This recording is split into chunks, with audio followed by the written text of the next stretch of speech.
Assalamualaikum warahmatullahi wabarakatuh. Ketemu lagi kita di kelas akuntansi.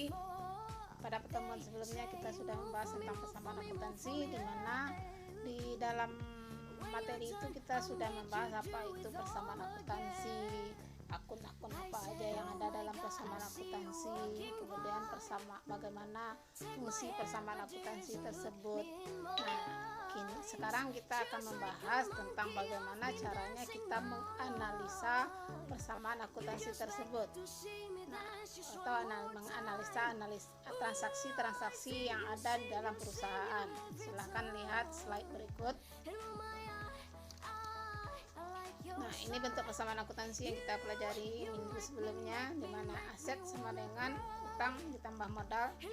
Aset adalah harta, utang adalah kewajiban, modal adalah kepemilikan.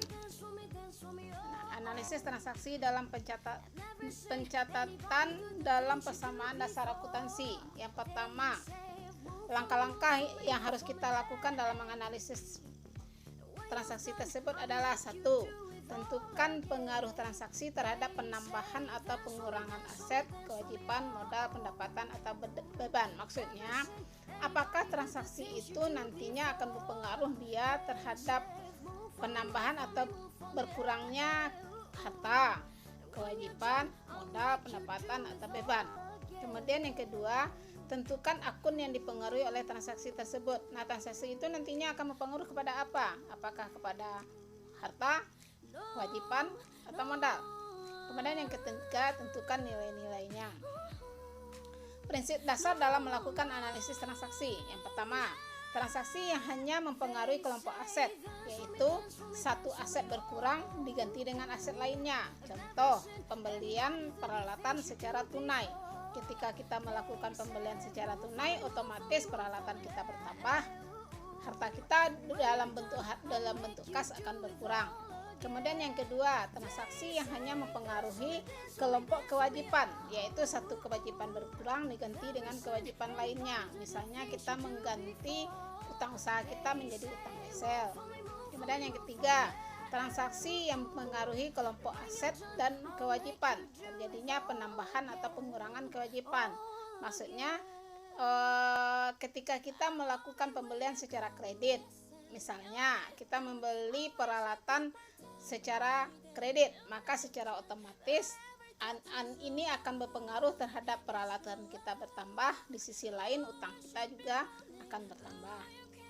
Kemudian yang keempat, transaksi yang mempengaruhi kelompok aset dan modal, yaitu terjadinya penambahan atau pengurangan aset diikuti oleh penambahan atau pengurangan modal. Contohnya adalah prive. Prive adalah pengambilan uang perusahaan secara untuk kepentingan pribadi oleh pemilik perusahaan. Maksudnya di sini adalah ketika ada pengambilan pribadi oleh pemilik perusahaan terhadap uang perusahaan, maka akan muncullah yang namanya akun prive. Ketika prive bertambah di akun harta, maka modal akan berkurang. Kemudian yang terakhir yaitu transaksi yang mempengaruhi kewajiban yang diikuti oleh penambahan atau pengurangan modal. Ini adalah pembagian dividen atau pembagian laba. Nah, pencatatan dalam akuntansi. Pencatatan dalam persamaan dasar akuntansi biasanya dibuat dalam bentuk tabel persamaan dasar akuntansi yang berfungsi, yang pertama, sebagai tempat mencatat segala transaksi keuangan yang terjadi dalam perusahaan. Kedua, mengetahui besarnya saldo masing-masing dalam penyusunan laporan keuangan. Yang ketiga, memeriksa ketepatan antara saldo aset dan kewajiban. Dan yang terakhir, menjadi sumber dalam mencatat laporan keuangan. Nah, ini bentuk persamaan dasar akuntansi atau bentuk tabel persamaan akuntansi. Ada 3 kolom, ada 4 kolom, 1 kolom 1, kolom 2, kolom 3, dan kolom 4. Kita lihat. Kolom 1 ini diisi dengan tanggal terjadinya transaksi. Kolom 2 terdiri dari macam-macam harta, bisa kas, peralatan, perlengkapan, dan lain-lain. Kolom 3 berisi liabilitas, yaitu kolom utang dan kolom modal. Dan yang terakhir yaitu kolom keterangan yang hanya diisi apabila ada transaksi yang mempengaruhi saldo baik pengurangan maupun penambahan modal. Berikut nih, kita lihat contoh analisis transaksi dalam persamaan dasar akuntansi. Contoh transaksi pertama, tanggal 2 Januari Tuan Yusuf menyetor uang tunai untuk modal awal sebesar 20 juta. Berarti analisisnya, bagi perusahaan transaksi ini digolongkan sebagai transaksi penerimaan kas. Akibat transaksi ini perusahaan menerima uang tunai.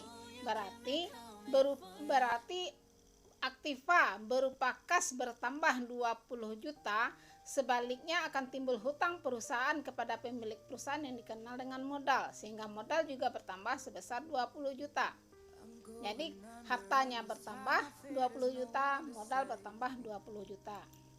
Kemudian analisis transaksi kedua. Pada tanggal 3 Januari, perusahaan membeli peralatan berupa mesin cuci dan pengering senilai 10 juta secara angsuran dari toko elektronika. Nah, analisisnya bagi perusahaan transaksi ini digolongkan sebagai transaksi pembelian secara kredit. Akibat dari transaksi ini, perusahaan akan menerima yang namanya peralatan atau hartanya akan berupa peralatan akan bertambah. Tapi sebaliknya, pada saat itu akan muncullah yang namanya hutang kepada elektronika sebesar 10 juta. Berarti pada kolom akun harta bertambah 10 juta, pada kolom utang juga bertambah sebesar 10 juta.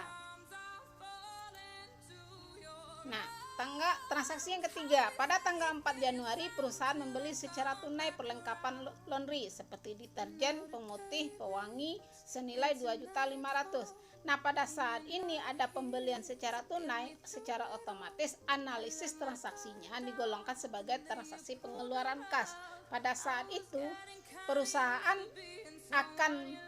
akan menerima perlengkapan sehingga hartanya bertambah sebesar 2.500.000. Sebaliknya perusahaan juga akan mengeluarkan uang kas yang merupakan bagian dari harta atau aktiva sehingga aktivanya berkurang juga 2.500.000. Kemudian yang berikut transaksi yang keempat.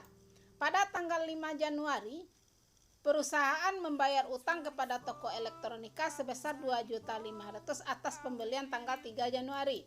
Ini tanggal 3 Januari.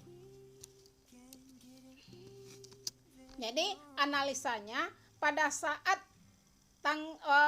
perusahaan punya hutang pada tanggal 3 Januari sebesar 10 juta, maka pada tanggal 4 perusahaan berusaha membayar secara angsuran pertamanya 2.500.000. Otomatis transaksi ini digolongkan pada transaksi pengeluaran kas. Akibat transaksi ini perusahaan mengeluarkan uang kas sehingga hartanya berkurang 2.500.000. Sebaliknya karena dia sudah membayar hutang sebesar 2.500.000, maka utangnya yang 10 juta tadi berkurang 2.500.000.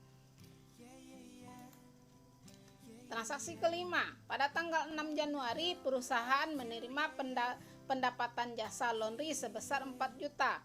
Nah, analisanya transaksi ini digolongkan kepada penerimaan kas. Kenapa? Karena pada saat itu perusahaan menerima pendapatan.